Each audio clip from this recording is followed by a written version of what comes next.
Ladies and gentlemen, filmmakers and moviegoers alike, welcome to this week's episode of Critically Casual. I'm your host, Srekcuf5, and flying around at the speed of sound over there is Dorkydev. Say hi, Dev. Ah. Ah. What was that second scream for? It was for a tweet.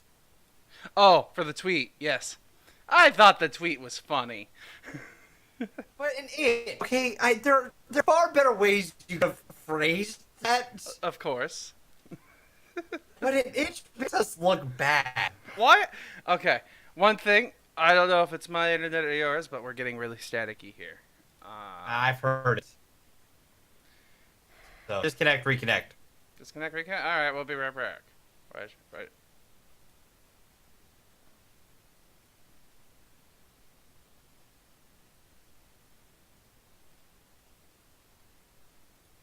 How's that? Not better. I don't know what's going on then.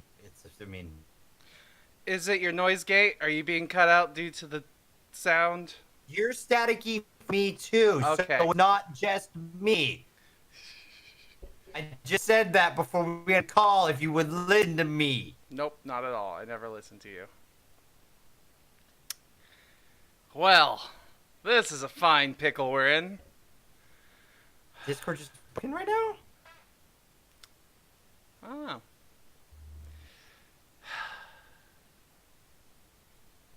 I don't know what. Well, alternative idea. Oh, Steven, yes. on Don't. Facebook up. It's about to be. I was afraid of that. Okay, give me a second. Just need audio.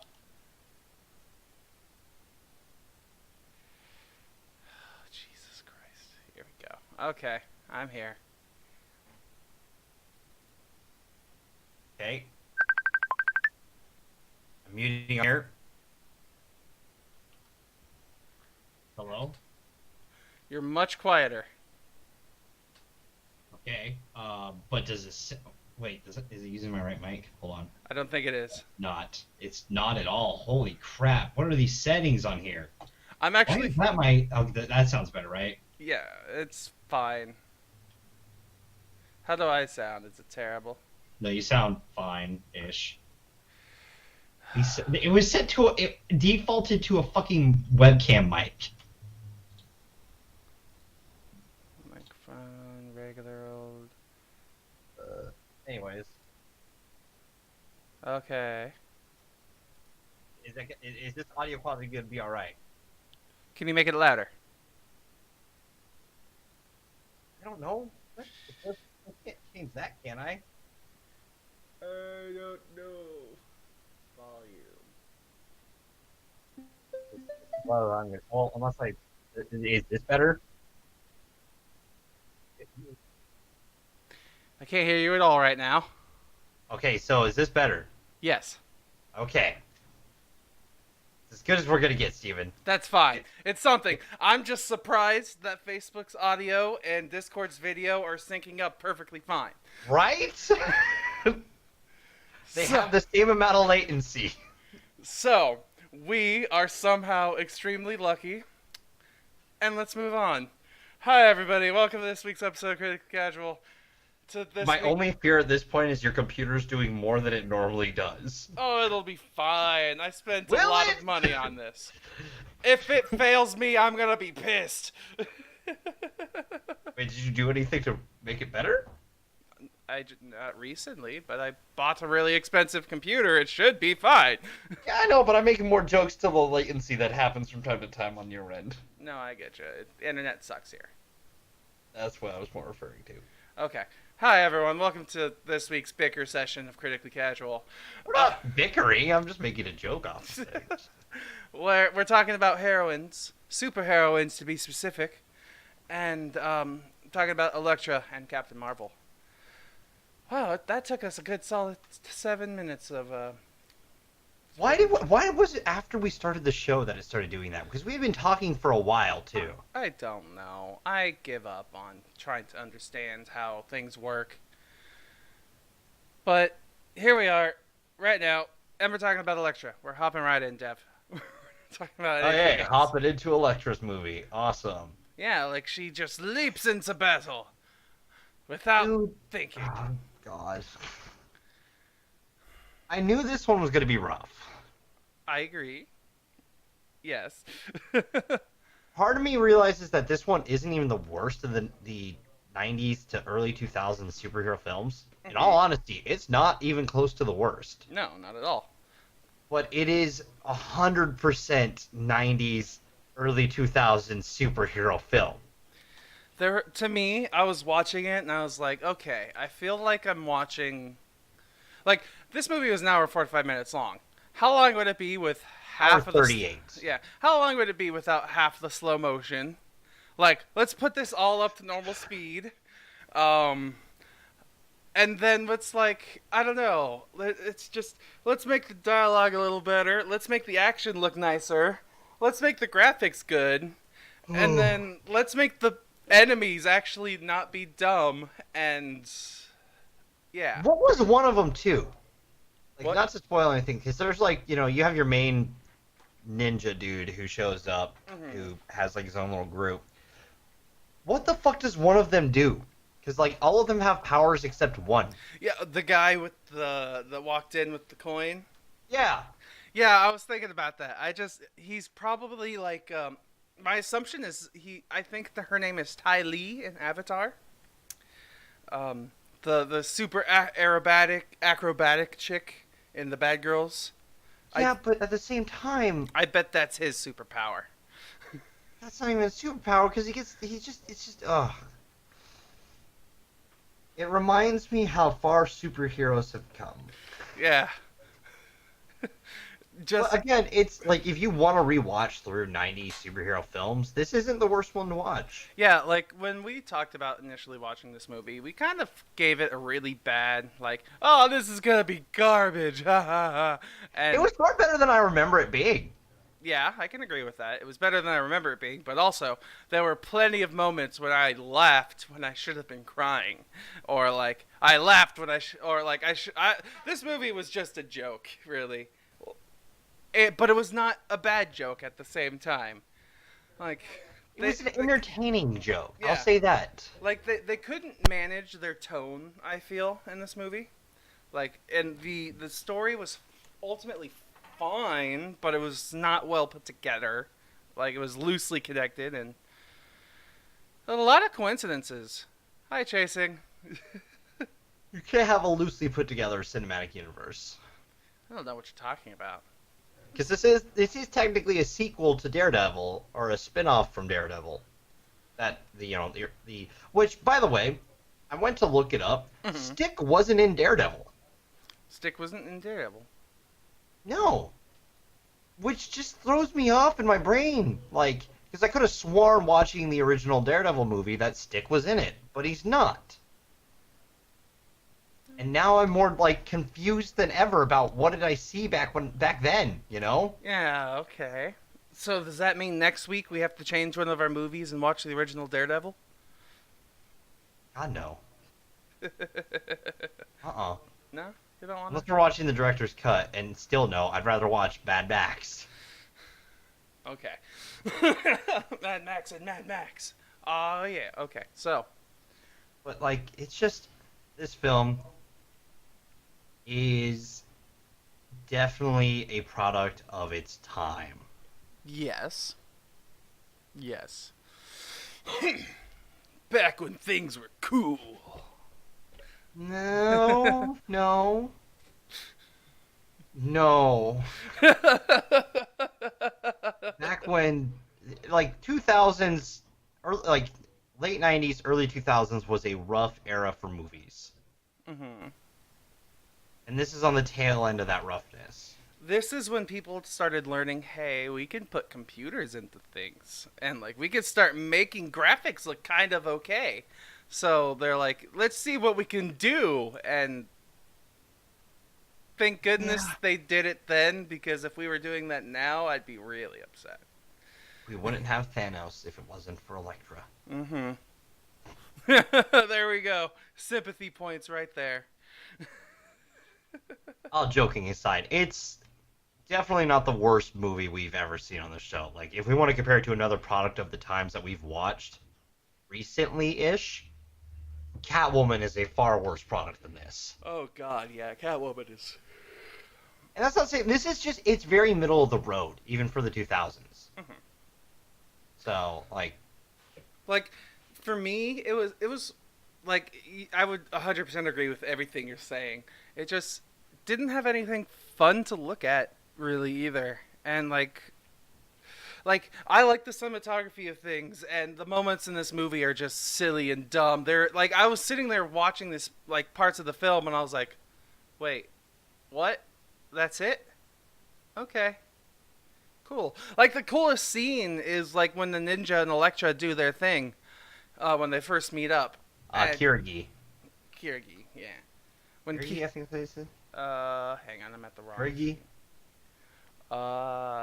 Kirigi. Son of. Okay.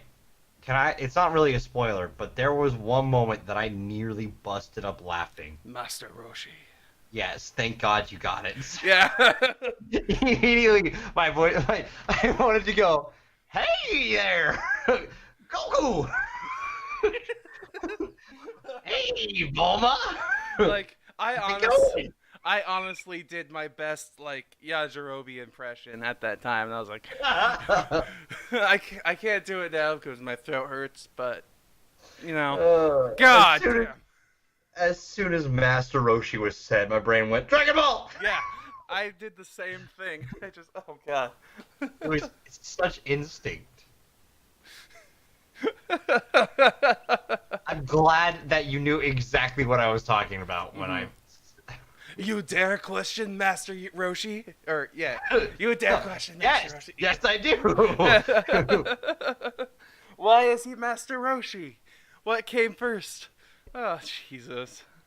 Master Roshi from Dragon Ball came before this film. God damn it. As soon as it was said, dude, it was just immediately my brain went, Dragon Balls!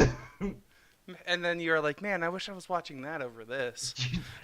No. Okay, good. Because if we're going of products of the time, that would have been Evolution. Dragon Ball Evolution wasn't the worst. I think Elektra would probably be better.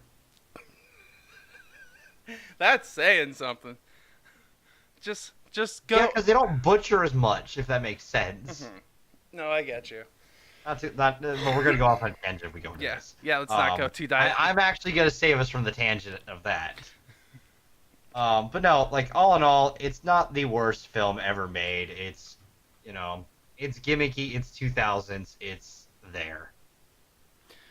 What did you ultimately think of the what's her name? The young actress. Kristen Zen's Yeah. character? I mean, she wasn't terrible. I mean, again, 2000s don't make kid actors great. Like, she was not given dialogue that was going to come out natural. Of course.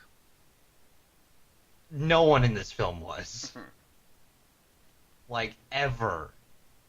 So, I mean, I thought she was fine, because I felt like she was on par with everything else Okay. in the film. So overall, you're like, wow, she fits in perfectly.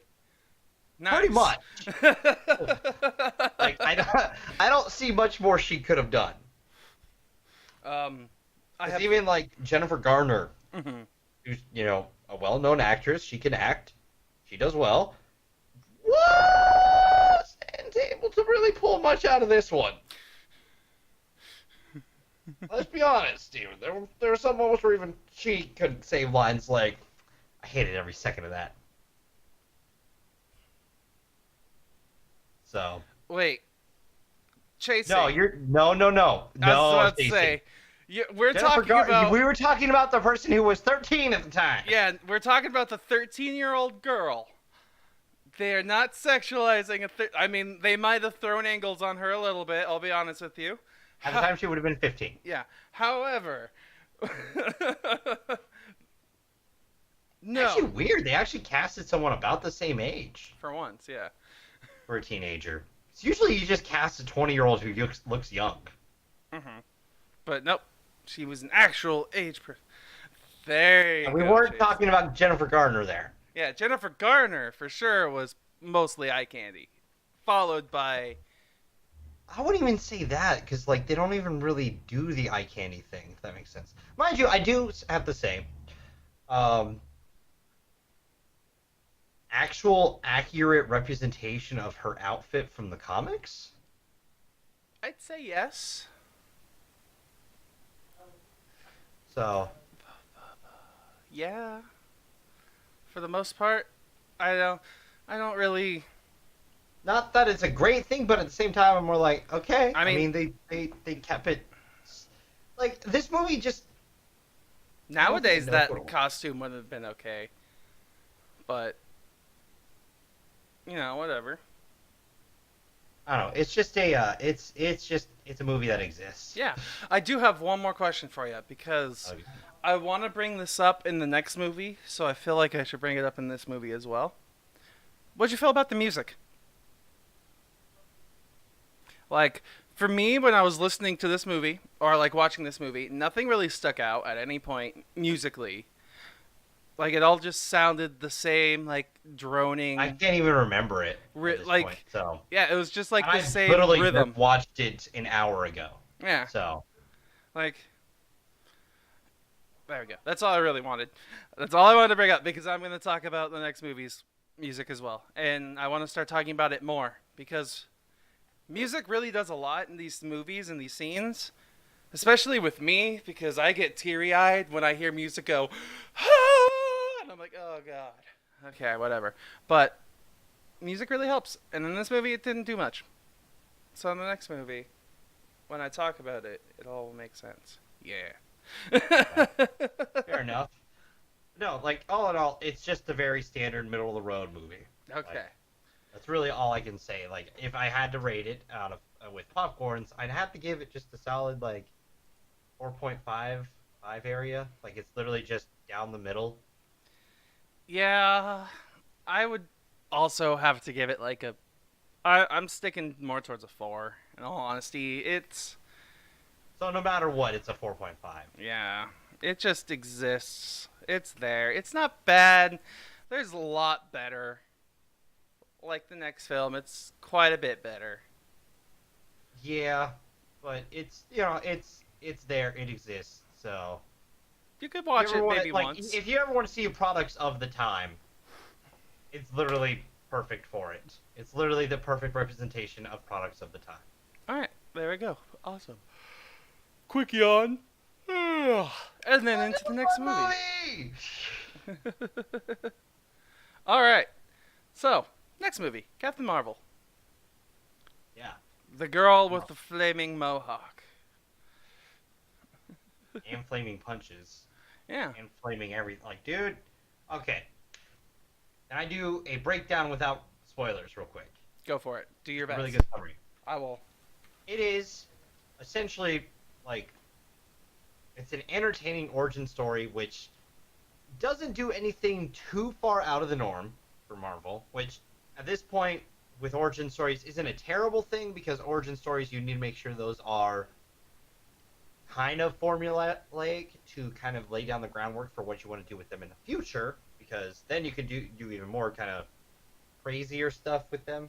Because we know more about the character. Like Doctor Strange was very formulaic if you think about it, but it has unique visuals and a unique style to the formula. Yeah. What I'm gonna. This one does the same thing. It's got a unique style and flavor for the formula we're used to. Yeah. Which is okay. It has like a it follows a lot of the old things that Marvel movies do, and it like I like how it introduces us to her character in a like subtle way, but it also sets us up for like how she's going to be such a key player in the future. Yes. The other thing too I like about all this too is like it's not the, in my personal opinion, it's not the best origin stories, but it's nowhere it's because we think about origin stories. I'm gonna exclude from the list is Black Panther and Spider-Man because they were heroes before their first film, Mm-hmm. So it's not really origin stories; it's progression stories that we get with them. Okay, yeah. Like they go through similar hero arcs, but they aren't starting their journey at that point. Yeah. Um, but with the rest of the hero origins, like we have Thor, Cap, Iron Man, Doctor Strange, Guardians, Ant-Man, right? Mm-hmm. I think I would say those are the majority of our starting out as a hero thing. And I'm not going to count Avengers, but I will count Guardians because Guardians is, non-previously established characters Yeah. coming together. Um, it definitely like it's a tough cast to even break the top 5 on that list. In all honesty, because like some of those films are fucking fantastic. Anyways, some of the best the Marvel Mm-hmm. universe has. But she would be up on my list. She would be close to top 10, if not in top 10, is what I would say for me personally. Okay, yeah. Because I mean, when you have 20 something odd movies, it's gonna be tough to. When there's like 24 different heroes.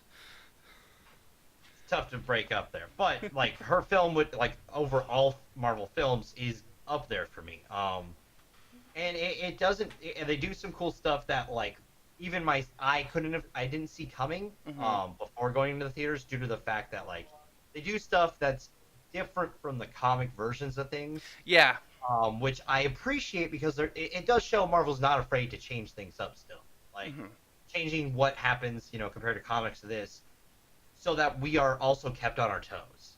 So that me walking in here with a vast comic knowledge and has a predestined idea of how things are to go, when things are thrown in there that changes that, and I'm like, oh, okay, that's cool.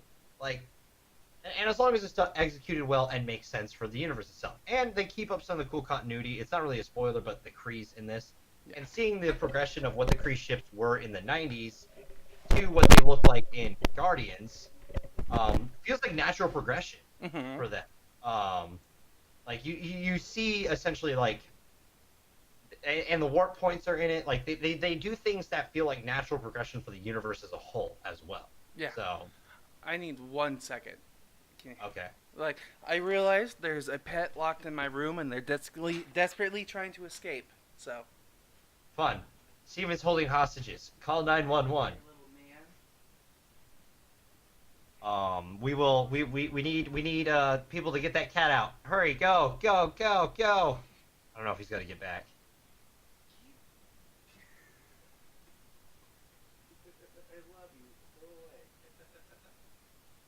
Oh, he's kicking the cat out. How dare he? Who would ever do that? Oh, here he goes back. Here we go. Okay, what did I miss? I heard you talking, but I couldn't. I was more saying that, call 911. There's a rescue operation because you're holding cats hostage. You're using your sound effects. I get you. Not yet. Okay. No, I was gonna say I was waiting for you to come back for this because it also takes us all the way back to the '90s because that was a great era. I do appreciate how they do it too because they showed a bunch of dead stores as well.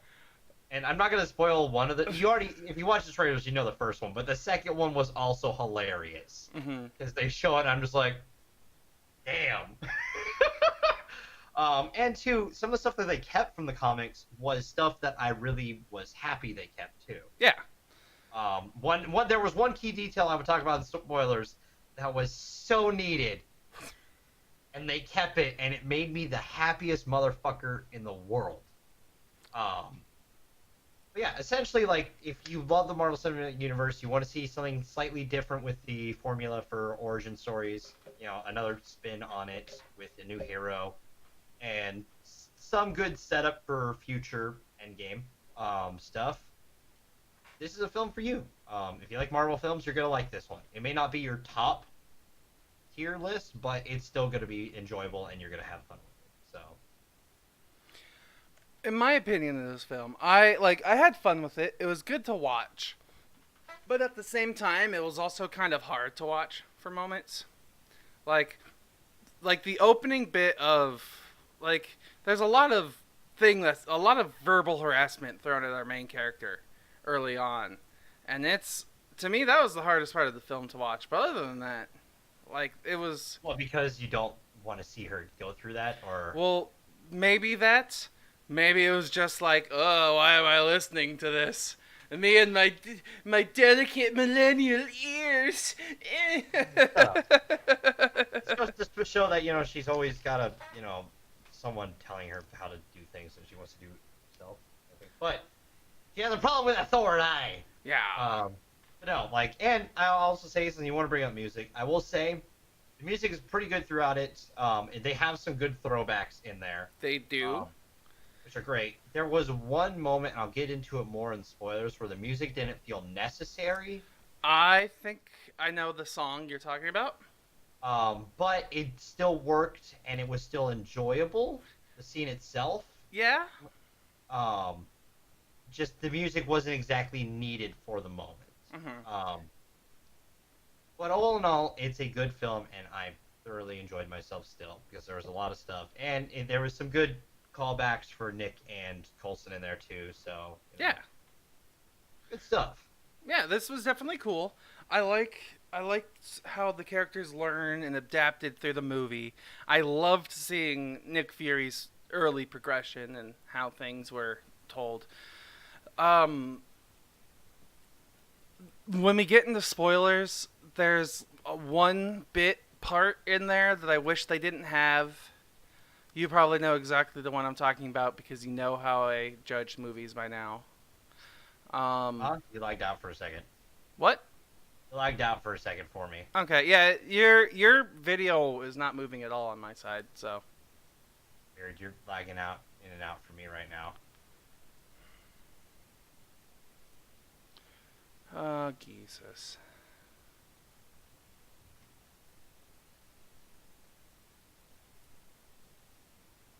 Uh-oh, my camera's out? Hold on. Oh, okay. Why? Did it just restart for you? Your camera? That was weird. I hit to turn my camera off for a second, and for some reason, the whole Discord restarted for a second. My camera's up for me. Weird. Hold on. There we go. There you go. You're back. Hi. There we go. All's right in the world for now. Cool. But no, it's. What were you saying before tech issues happened there? There's a bit part in this movie that I didn't enjoy. Like, there's a character who I wish he wasn't there, but you know.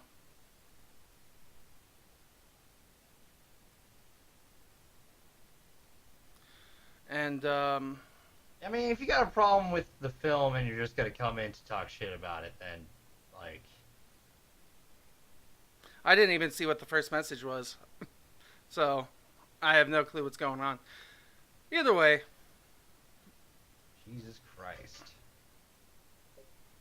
Care to give me a quick rundown? What I missed there? I just talked, like, he was saying shit around the lines that, it's not made for white guys, kind of thing. Trolly. So, I mean, Rotten God Tomato forbid, film reviews. there's, more than just white superheroes. Fuck me. Jeez. White guy superhero, sorry. Yeah, I mean... Oh. Tons of movies go out every day that aren't meant for... yeah. There you go, Chasing. Hey, Jason. There you go. Perfect. Yeah, there's tons of movies that go every day for not selected audience. Do you think Black Panther was targeted for white male audiences? I don't think so. Oh, but I had a fucking blast with that film. Yeah, it was a great movie. I had a blast with this film. Yeah, it was fine. This movie was absolutely a good time. Trolls. You never change. You never change. Anyways, but no, if you like the Marvel Cinematic Universe, you're gonna like this one. It's gonna be a fun one. It's gonna have nods to stuff that you'll like. Maybe not always necessary, but it'll still be fun for you. So, you know what? I'd say go see it. You need to see it in theaters if you're a Marvel fan. So enjoy it. Yeah. So, Dev, since I honestly at this point just kind of want to hop into our spoiler parts so we can really dive into some of the nitty gritty here. What would you rate this movie out of 10 popcorn Well, kernels? there was one thing I was gonna say about the casting is that everyone in it is also really really good too. Yeah. And there's some casting choices that lead to some surprises for the comic book fans as well, but they all feel natural. I th- can you There's say? two in particular. Can you just say which actor? That's not a spoiler. If I do it, well, one of them I can say is Annette Bening. Her casting is pretty good. Okay, yeah. And who she plays. Mm-hmm. And the other one I can't say because if I say it, Yeah. honestly reveals everything about the character. Because if I say that they do something different, Yeah, I know what you're talking about. okay. All right. I do have one other complaint about this film, and it's Okay. the cat. And I'll talk about it a little bit more in spoilers, which I think, and it's just how he looked. Okay. Yeah. Are you talking about CGI related stuff? Yeah, that was terrible. Like when because the cat floats, by the way, for a moment. Are you talking about like those kind of scenes where the cat's completely CGI? Yeah, like anytime we don't see a physical cat, it's garbage. Yeah, well, there are certain scenes that would be tough to actually have a cat do, though. No, I So, 100% agree with you. let's But be honest. And it's also there's better CG than that. Like, we've seen better fake animals in movies. but not as much with like real people around. I don't know. It doesn't. I will say it wasn't great, but at the same time, for me, it didn't take me completely out. It kind of took me out of the film. Like, this is For me, okay, I can I understand. can explain this in spoilers as to why it didn't take me out. Okay. Yeah, I understand why it didn't take you out because it was consistent. No, I can explain in spoilers why. Okay. So give me a rating then, Dev. I gave you the rating first on the last one. You give me the rating first on this one. You know the formula. Fine, I'll do it first. I'm giving it a solid 8. No, the formula. It's my show. God damn it. Thank you. Solid 8. You change it on me and expect, you just to go with the blows, man. Yeah, go with the flow, man. That's how I live my life. Except I yell while I'm going down the river in a And panic. you automatically yell at everyone else who does it different from you. Yeah, exactly. Because you're not going with the flow. And I'm Path the of least flow. resistance, and other people's path may be different. Nope. I am the flow. No. What would your rating be? I'm gonna give this movie a 7. Okay, so 7.5. Yeah, it was absolutely a fine movie to watch. It was just there are parts of it I wish they did better, which is every film. Yeah, but you see that with every film. I know. I'm glad you said my line before even I could. Yeah. Because I know what you're gonna say. Because I get it. I say that with every film. There's always room for improvement. And I'm here to judge. Alright, here we go. So, onward to spoilers. You have a couple seconds before we start talking about spoilery things, alright? So yeah, if you don't want any spoilers for the film, we're not going to go into super plot detail, I'll say, and ruin some things, but the details we will say might ruin some other stuff, though. So. Oh, yeah. You Okay. have been warned. The cat. Start with the cat. The reason why I was fine with the CGI is because they kept the cat like it was in the comics. Okay. Because the cat's not a cat. It's not a cat. It's a fucking Flarkin, and I was so goddamn happy. I get you. I get that So my brain processed it as it's supposed to look a little unusual, and like the fact that the fact the cat was a Flarkin made my life, man. Because it was so good. it's just, to me, it was jarring.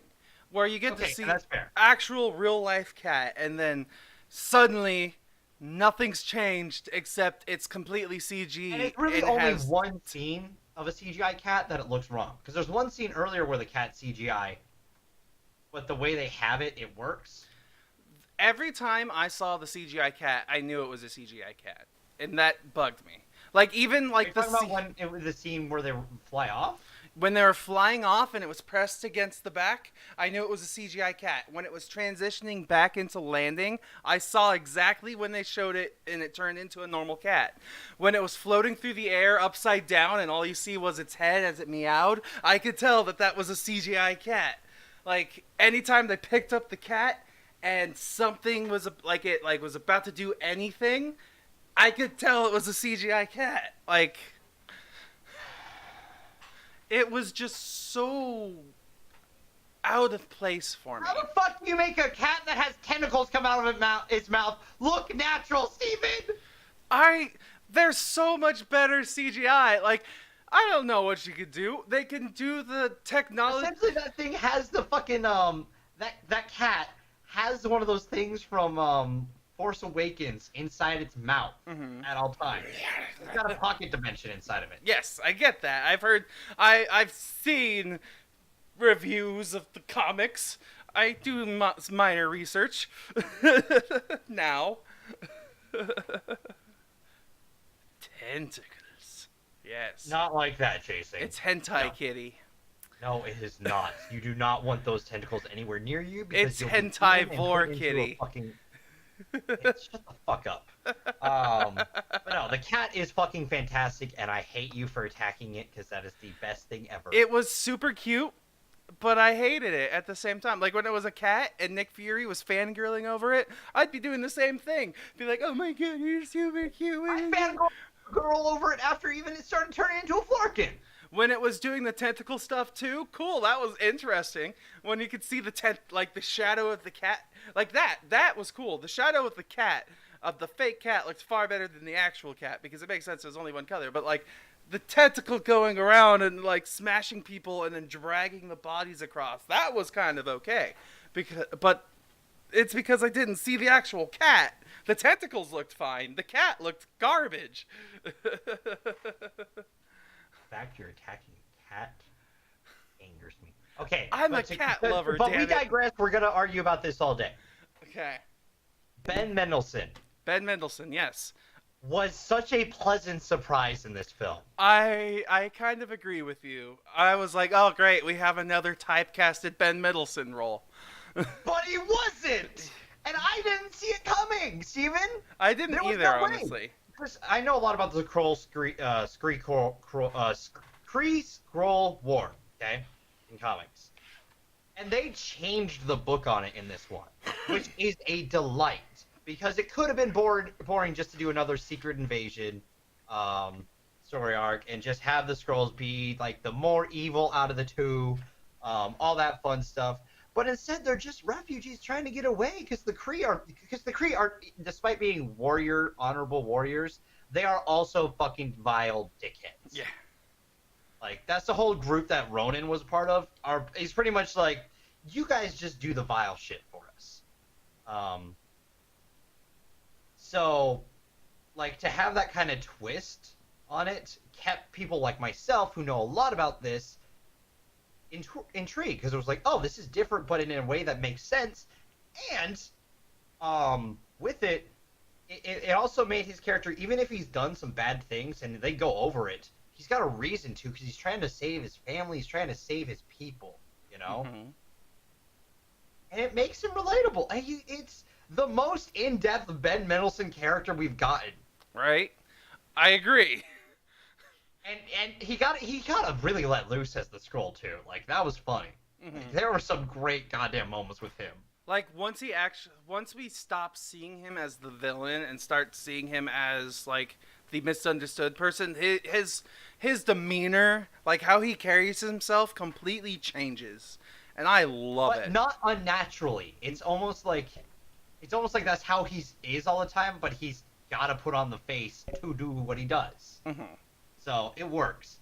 Also, everyone else in the film was great too. The surprise with Anita Bening from being Doctor, I can't remember her real name, but the twist that Dr. Wendy Lawson.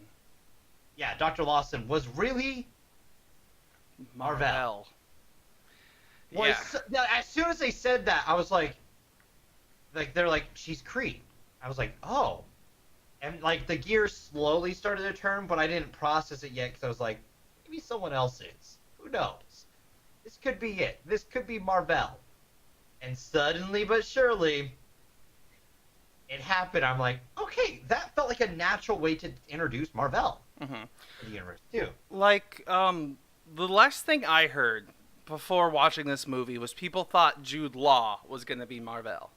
Yeah, but everyone knew his name was Jan Rog, Mhm. which Jan Rog is a villain for Captain Marvel in the comics. Okay. So after that was announced, it was kind of up in the air who Captain Captain Marvel would be. Yeah. So the fact that they kept it such like tongue in cheek, like close to the chest, that I had absolutely no clue who it was gonna be, Mm-hmm. was really cool too. So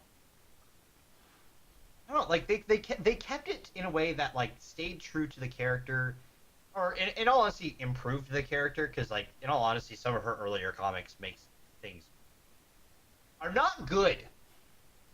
For the early Miss Marvel, Captain Marvel for her days.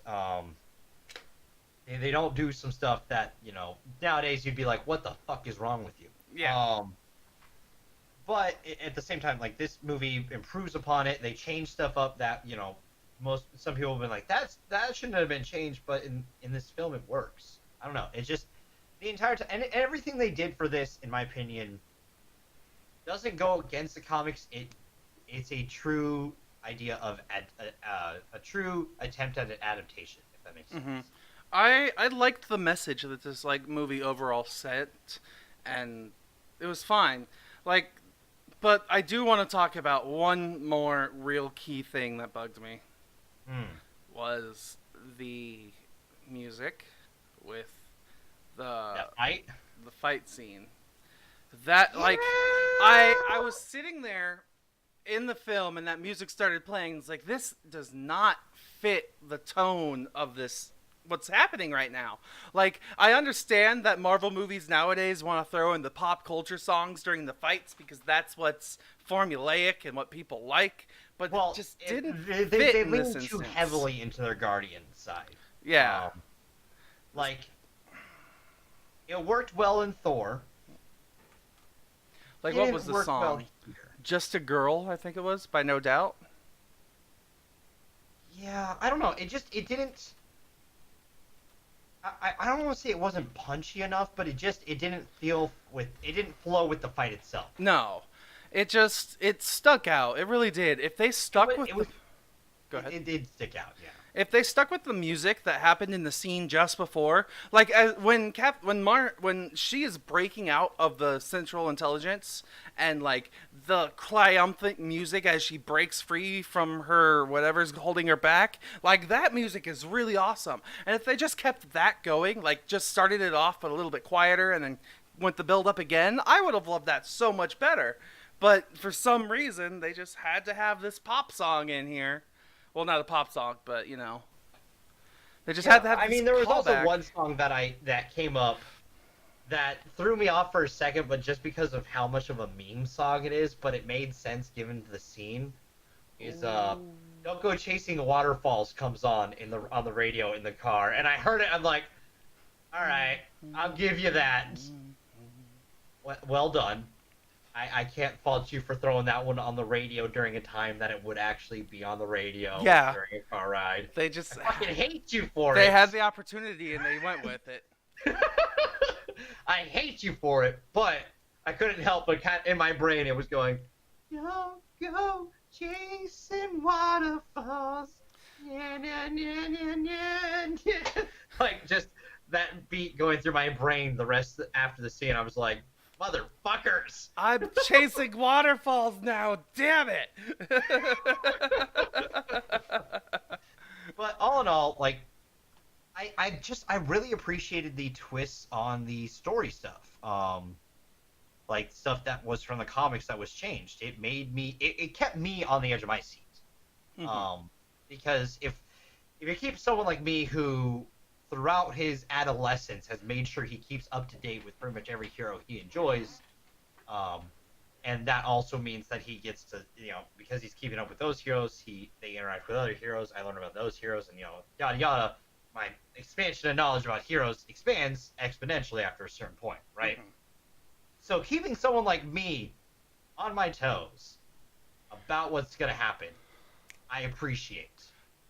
I just remember 2 more things that griped me in this film. Okay. Thing number 1. The action scenes with Brie Larson. Her fight scenes were not well choreographed. Like, a well choreographed fight scene simply is somebody throws a punch and takes the blow without you cutting the frame. And a lot of her fight scenes, there was a lot of cuts in the action. Okay, I can see that, but part of that, I'll say, is her fights, she has a power that requires a lot of special effects to get through. Compared to any other hero in the MCU, like, besides Iron Man, but his whole suit's, CGI, but he wears a suit during scenes. He used to. He doesn't anymore. Does he not? Does he have the whole, CGI suit thing on now? And it makes sense for I'll say this, it makes more sense given the newest suit as well. Yeah. Being that it's just nanotech, so it's natural for him to kind of move. Yeah, he's the Green Lantern now. Yeah. Pretty much, yeah. It does make more sense for him to be able to move like that. With her, it's that she has a whole bunch of stuff that it's not even just the space lasers. It's like the training scene in the beginning with Jude Law, like that's even super cut up. I think it was supposed to be like that because it was supposed to be jarring or kind of I don't know how to put it, but it like for me like there are certain movies that like the cuts don't bother me, and this is one of those. I feel like it was supposed to be part of that effect to it, if that makes sense, to like kind of be jogging, if that makes sense to you. Like, I was really impressed with the fight scene between Ben Mendelsohn and Samuel L. Jackson. Like, that one impressed me because it was far less cuts in this fighting. And I was like, oh, wow, this is cool. I didn't think Ben Mendelsohn and good old Samuel L. Jackson could do this stuff. Their fight was entertaining. Yeah. But no, I still, I liked Brie Larson's fights a lot, though, because it was just, one, it was cool to see her powers, and two, there were some moments where it was really cool with, like, when she had the gauntlet stuck on her hands. And she's just punching I felt it was creative how she was doing that shit. And then, how she got them off was just go all out for a second as best she can. And they also kept Nova mode, which was so cool to see.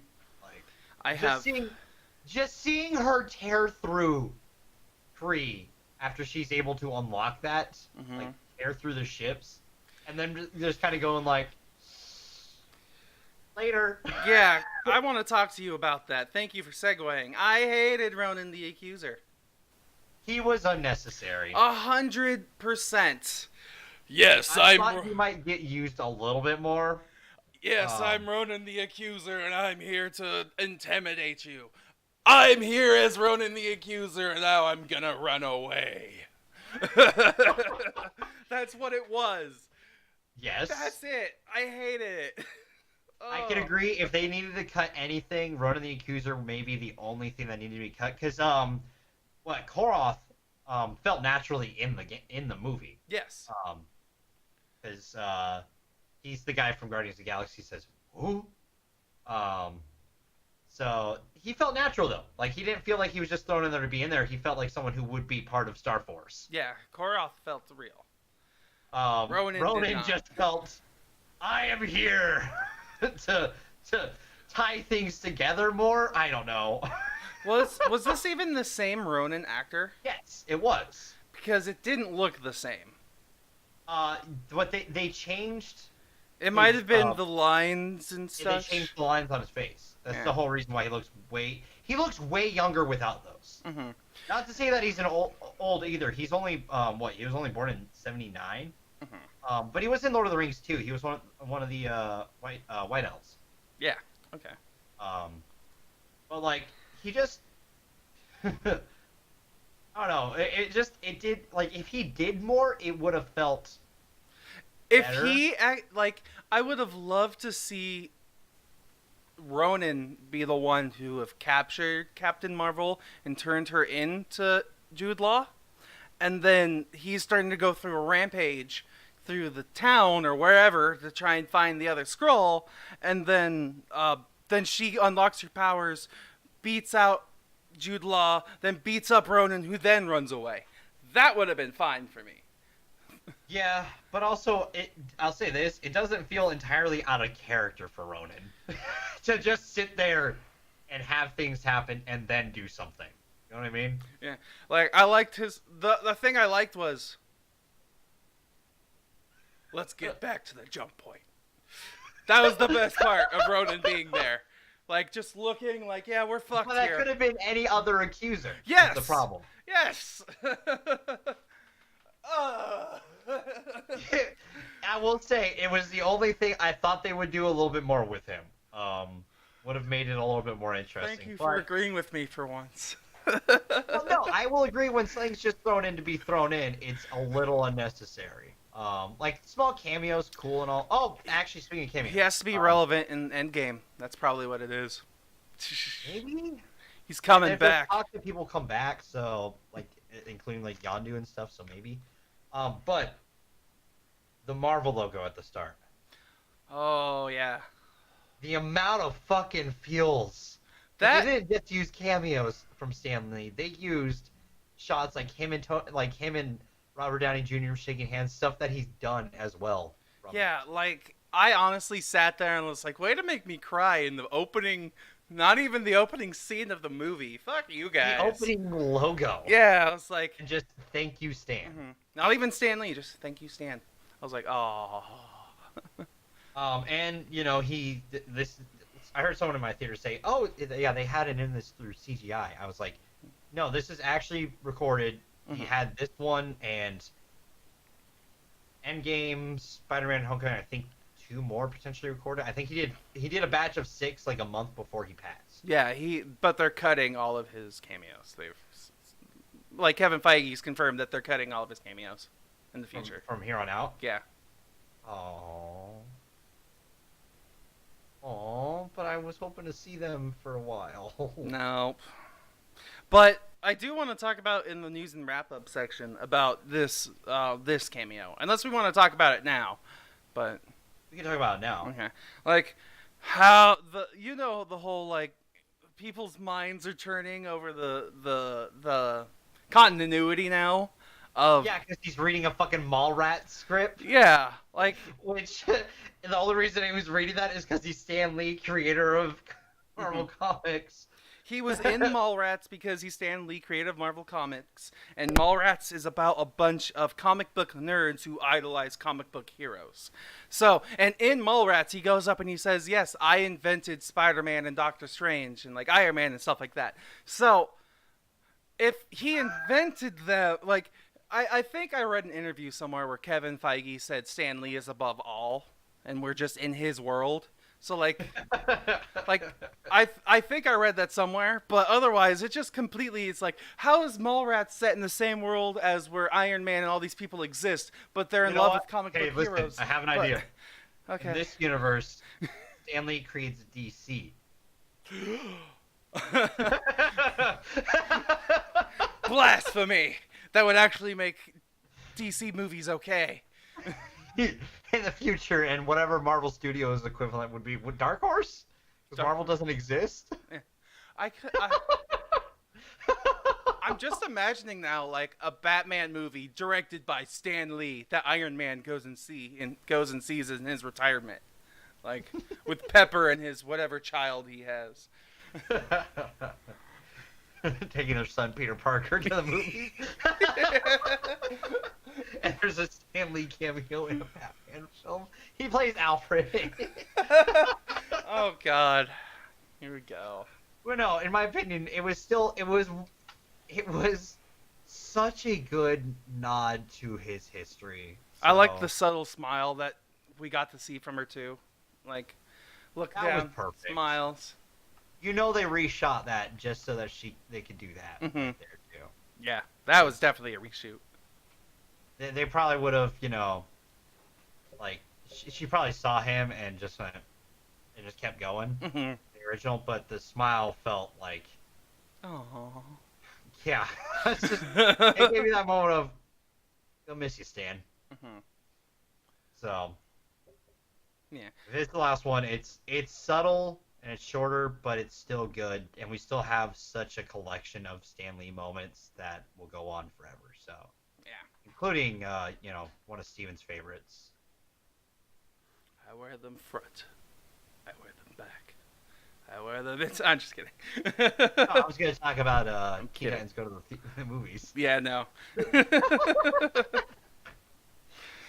Okay, so is there anything else we want to rant about in this film? I don't think there's anything really rant worthy right now for it. In all honesty, it's pretty fun, and and to the people who came here just to troll earlier, and trolled the Rotten Tomatoes, you fucking suck. Sorry. I do, however, in the future, can we not insta-ban them? I'd like to, like... I timed out the first one. Yeah, okay. Like, I'd like to talk to them about it a little bit. Like, I understand that their opinions won't be changed by what we say. We'll talk about it later. Yeah, but, yeah. All right. We can discuss that later. All right, so moving on. Going into movies and movie news. News and stuff. Wrap I got up. other things that I'd like to start with then. Awesome, because I had nothing this week. Cool.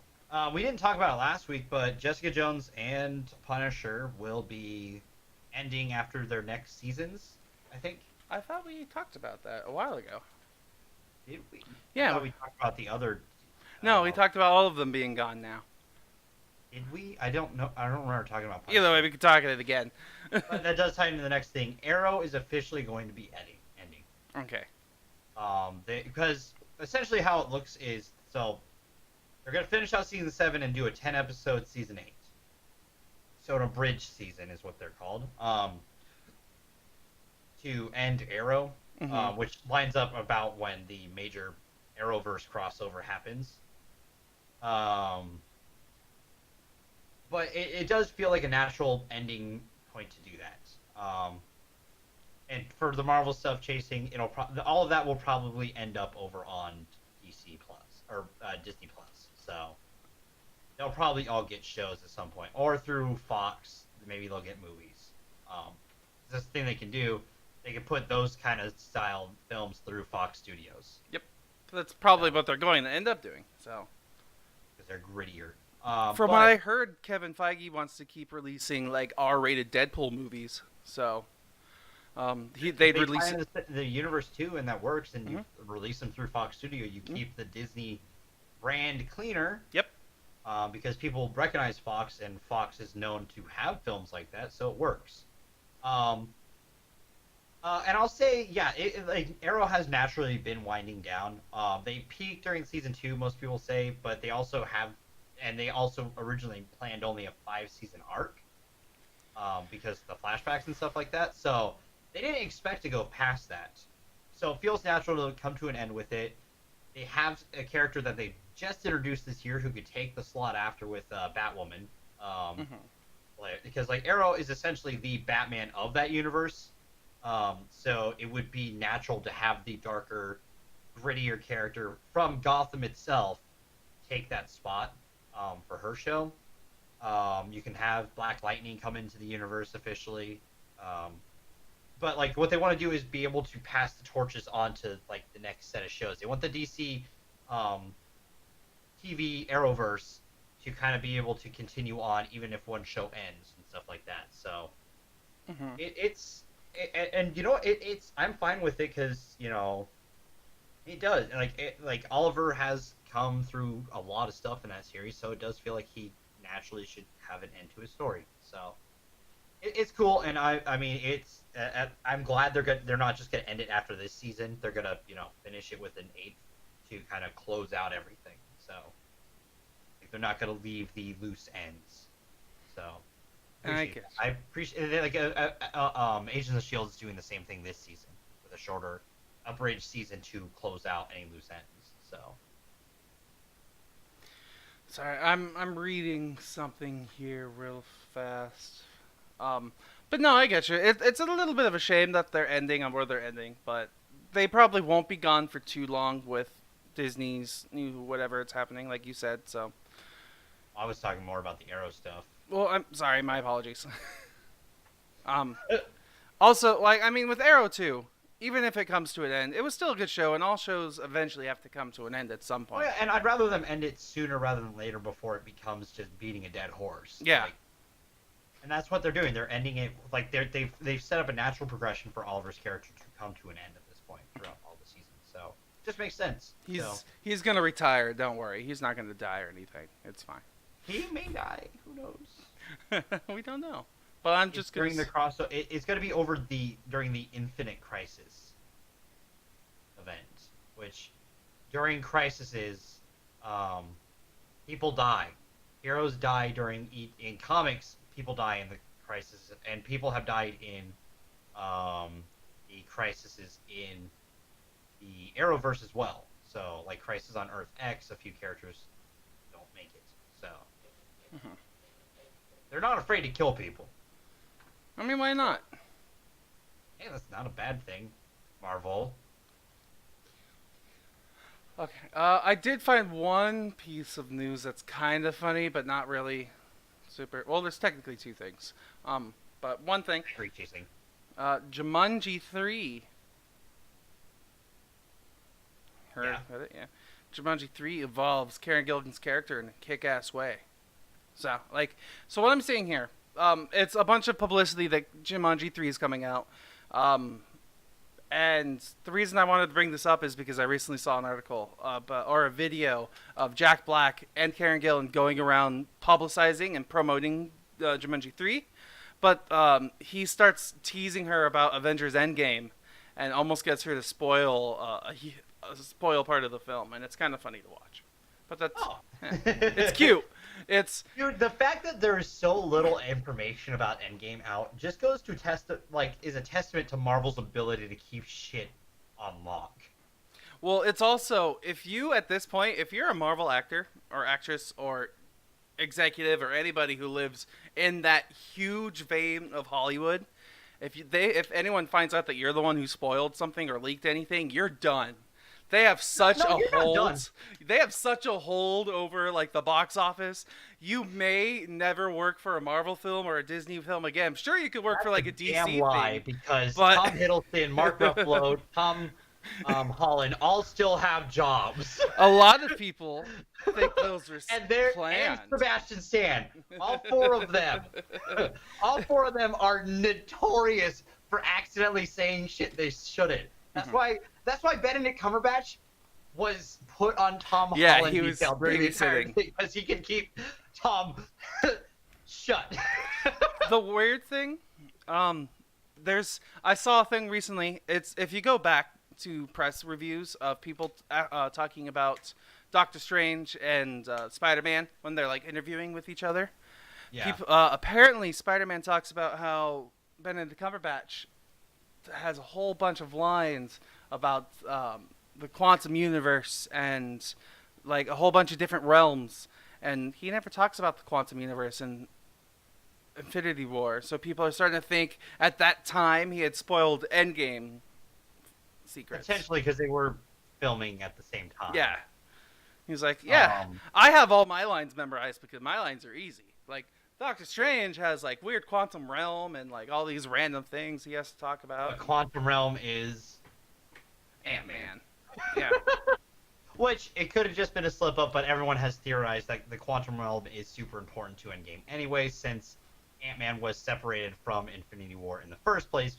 That's been the theory, you know. So, and Ant-Man itself, Ant-Man and the Wasp, pretty much showed that that's kind of going to be a huge part of it. So, we actually didn't talk about it during the spoilers, but like, not to go into detail, the mid-credit stinger felt really good.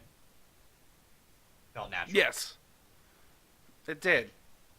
It's a scene. Essentially, I'll say is pretty much going to be a scene from Endgame, and I don't mind when Marvel takes a scene from a movie that you're about to see later, and puts it in there as a way to like, hey, that's gonna happen. But it's gonna be different, like how they did it with Doctor Strange's cameo in Thor when they showed it at the end of his movie. They started it with the Ant-Man when they had the Civil War scene. Mhm. So. Oh, which reminds me, I wanted to talk about this. I have a theory. And kind of. It's not that bad. You know how in trailers, Marvel has been doing a whole bunch of faking out what they're showing in the trailer compared to what it's actually going to be? I don't think I've seen the original teaser trailer for Avengers because I heard it spoiled nothing. So I was like, okay, cool. And the gauntlet scene when he's walking through the field and it's still on his hand, I don't think that's real.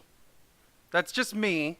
I don't know why, but I don't think that's real. But at the same time, it could also be that it's literally burnt onto him. True, it could be that. That could be his part of his price for what he's done. Mm-hmm. We honestly, the problem is we have absolutely no fucking idea. Exactly, we just have to wait a month or so. About 2 months. About 2 months, Steven. 2 fucking months. You can wait that long. Can I? Sure you can. And know how you can wait that long, Dev? By watching Mad Max and Mad Max Fury Road with us next week. Oh yeah, next week we got Mad Max Fury Road. One old school and one really good new school. Hey, we get to see Tom Hardy again. Yes! Yeah. Tom Hardy has been a hit for us lately. Even as bad as Venom could have been, like as dumb as Venom is, it's still fantastic because of Tom Hardy. So yeah, Tom Hardy pulls a lot of weight in that movie. Oh my, he pulls the weight in the movie. All right. Was there anything else news-wise that you had? You said you had a bit more, I thought, but not that I can remember off the top of my head. I'm looking around myself. I don't see much.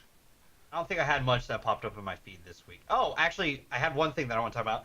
Did you see that Brie Larson last night during premieres? She went to like an AMC that was near her and started to show up to the premiere like after the movie and be like, "Hey, thanks for watching the movie, guys."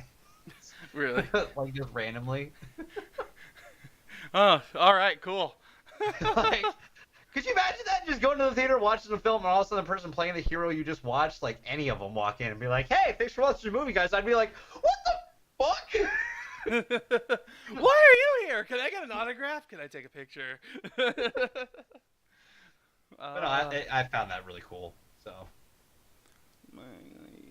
Sorry, I'm looking through things. I just found this review from Variety that says why it's actually great that Captain Marvel is just fine. All right.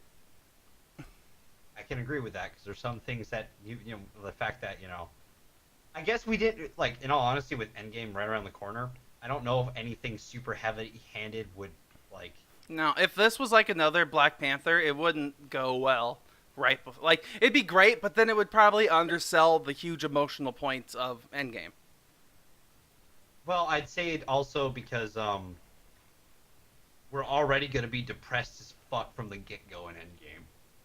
So if it had any of those moments that like just brought us down, and just going from one, you don't want the Marvel Cinematic Universe to be dark, if that makes sense. Mm-hmm.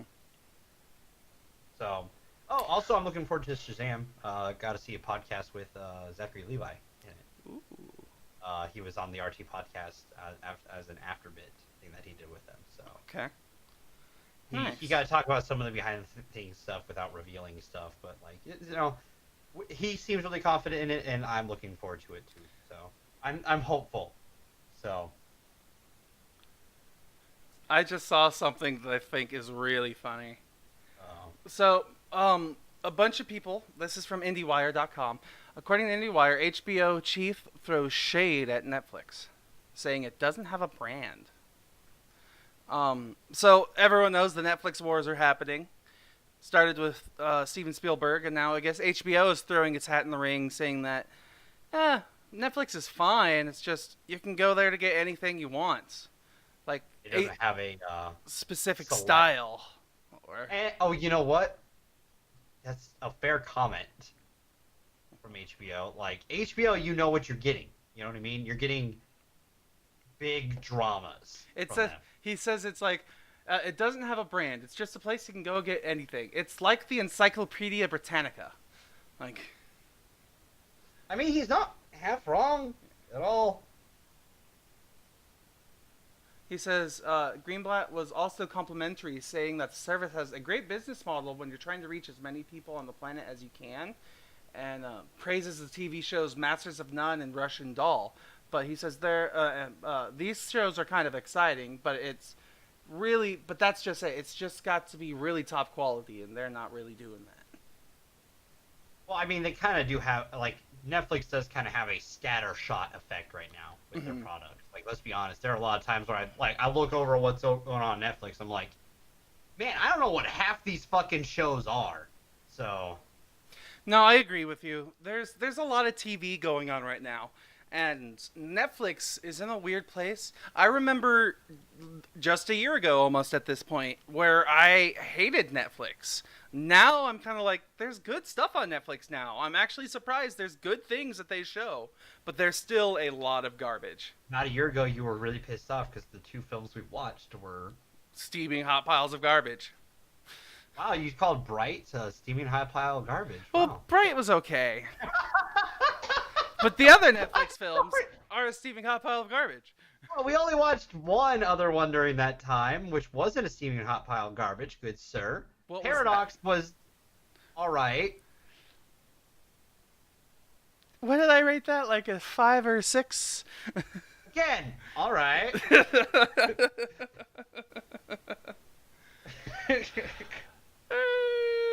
You know what, Steven? Fuck you. You and your fucking sound bites. All right. Hey, it's just the one I got right now. So, yeah. Other than that, I think I'm good. So Yeah, I haven't got much else myself, so I think ultimately we're good here. all right, cool. I cannot wait to go over. I'll be honest, mostly Fury Road because that movie is just gorgeous. Yeah, I'm gonna be honest with you. I'm pretty sure Mad Max is gonna be we're just gonna be sitting there watching some not very exciting driving scenes, and then some exciting driving I remember scenes. as a kid it being exciting and fun. So Like, I'm sure there'll be some good ones, but there's probably gonna be a bunch of long shots that are just them driving through the desert and talking, and it's like, wow, I'm glad I'm there's watching long this. shots in Fury I Road know. like that. But those are better. Listen here, fucker. Yes, that's me. One of 5 of them, yes. Yeah, whatever. Um, Might have an echo effect for. You broke that it. was weird. You broke it. I didn't mean to break it. I'm back. You're back. Hi. You broke it. Discord's being weird right now. I don't know what's going on. I hit mute on my keyboard and it refreshed everything. I'm still just surprised that all's fine. For the most part, yeah. Other than like small glitches like that, it was smooth sailing. All right. Do we need to switch over to Facebook rather than Discord for our show? Facebook, sponsor us. No. Fuck off. No, I'm not taking a Facebook sponsorship. Fuck that. Money's money, Dev. We need No, money. that's not how it works, Steven. All No. right. Thank you, everyone, for joining us this week. All the Har HQ on Twitter. We've got. I talked about this on the podcast on Thursday, but we got our new social media rep, Liz. Not really new, but she's actually going to be taking care of that. She's going to be doing a tweet every day, kind of. Whatever happened with our conversation, by the way?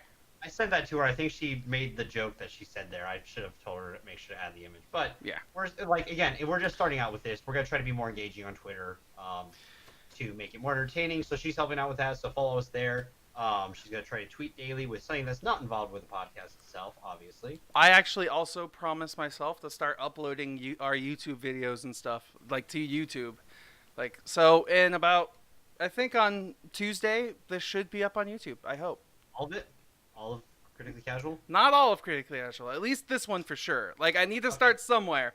So Would you mind uploading the last 2 Har-Hars and the last T-Pop as well? Yes, I can do last that. T-Pop? Don't go to the one before that because there's a lot of technical difficulties with that one. Yeah. So. So I've recently decided I need to start sticky noting what I need to do on my computer, and I didn't. I say go, I can tell you how far back to go. So.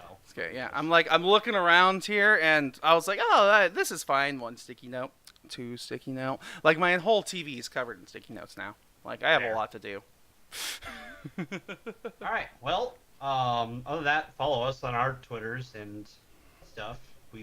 I do streaming on my own individual channel. I'm trying new stuff. I did art for the first time. Yeah, it was on nice. stream. Dude, it was really relaxing. I'm gonna do that weekly probably. That and Rock Band I'm gonna probably do weekly. So. Variety. Oh, yeah. Yeah. Stay around. We got 2 other podcasts throughout the week, Wednesdays and Thursdays, with Third Player Optional and the Har podcast. So, yeah. All right. But until next time, everybody, thank you. And we'll see you next Sunday's episode of the Critically Casual Podcast. Goodbye.